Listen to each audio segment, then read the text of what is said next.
A new segment here today called The Headline versus the Truth, right here.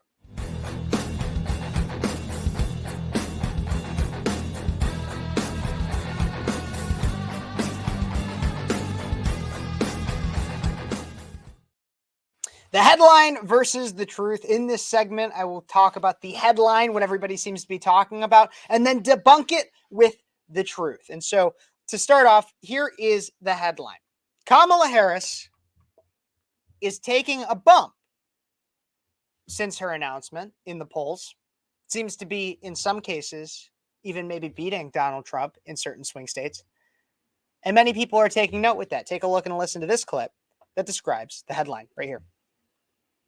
But we begin with this wild U.S. presidential election. We are officially 100 days to Election Day, and you can be forgiven for needing to catch your breath after the transformational events of the past 31 days. It was just 1 month ago that the 2024 race was turned on its head by President Biden's catastrophic debate performance, leading to a drumbeat of calls for him to leave the race.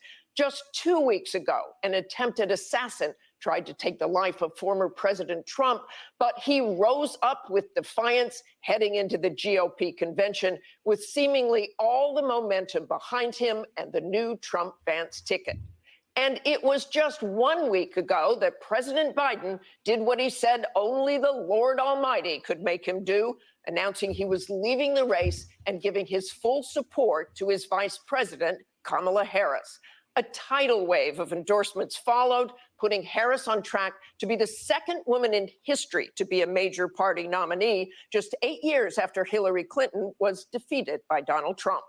This morning, our brand new ABC News Ipsos poll shows Harris getting a real bounce. Her favorability rating among all Americans up 8 points in just 1 week.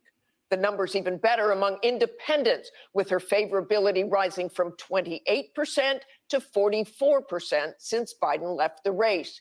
And there appears to be new enthusiasm for Harris, with 48% enthusiastic about her as the Democratic nominee, compared to 39% enthusiastic about Trump as the GOP nominee. Okay, so that's the headline, everybody. That's what everybody's talking about. You have a lot of liberals. There's liberals and even some conservatives. Liberals who are excited about this on the social media. And then you have conservatives who are scared. They're shaking in their boots. That's the headline. But let's talk about the truth. The truth is we are in a honeymoon phase right now, everybody. The Democrats had set the bar lower than the 6-foot grave that Joe Biden has 1 foot in. The bar was so low for how to have enthusiasm for a Democrat candidate that even somebody as unlikable as Kamala Harris could receive the honeymoon bump. Democrats are enthusiastic about Kamala because they would have been enthusiastic about like a lemur or a rat over Joe Biden, because at least a lemur or a rat looks alive. And if you're wondering why I came up with lemur, I literally have no idea. That was just the first thing that came into my head. They would have been happy with a llama, any zoo animal, because it would have been more alive than Joe Biden. We are in a honeymoon phase, and that is why she is receiving this bump. That's why she's receiving this money. But at the same time, don't get comfortable. We have to cut this off, and we have to remind everybody of a few things. How unlikable Kamala Harris is. And also, while that poll is startling, consider these. An On Point Politics / SoCal Research survey shows Trump with a majority support, leading Harris 51% to 43% in one of the first national polls conducted after Biden left the race. This was just last Monday.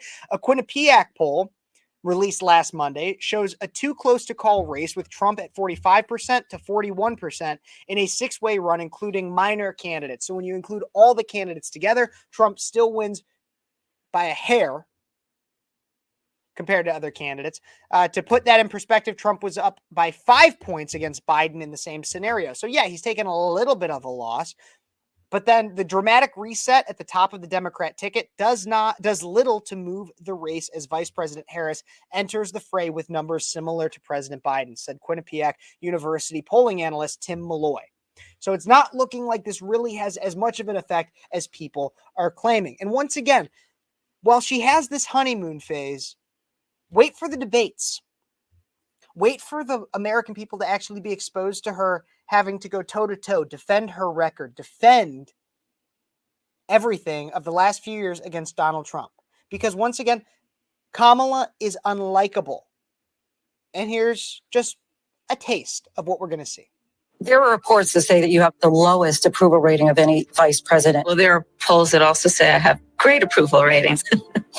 Swing voters don't like Harris. How big a drag is Kamala Harris on the ticket? She's a pretty big drag. I think she was arguably Biden's worst political decision. They don't like her. There's lots of reasons they don't like her. Kamala Harris's approval rating is now at 28%, which is an historic low for any modern vice president. We're hearing it from mainstream media, one outlet after another, one leak after another. That Kamala Harris is the worst vice president ever, the worst politician ever. We don't see the vice president. What people are saying to me, and I'm sure they're saying it to you, where's the vice president? Some White House officials are feeling that she came off looking unprepared for inevitable questions about when she might visit the southern border. We've been to the border. You haven't been to the border. And I haven't been to Europe. And I mean, I don't understand the point that you're making. The point that Lester Holt was making was obvious to anyone else who was watching this interview, which is that the issues at the border are inextricably linked with the portfolio that she's been given. The border is secure. We have a secure border. Bidenomics is working. Prices have gone up. And families and individuals are dealing with the realities of that bread costs more, that gas costs more. And we have to understand what that means.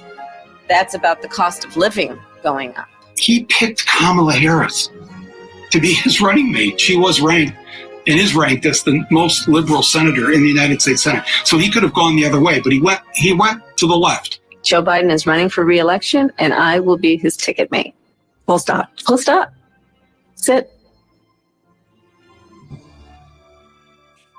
Kamala the terrible, lying Kamala. That's what she is.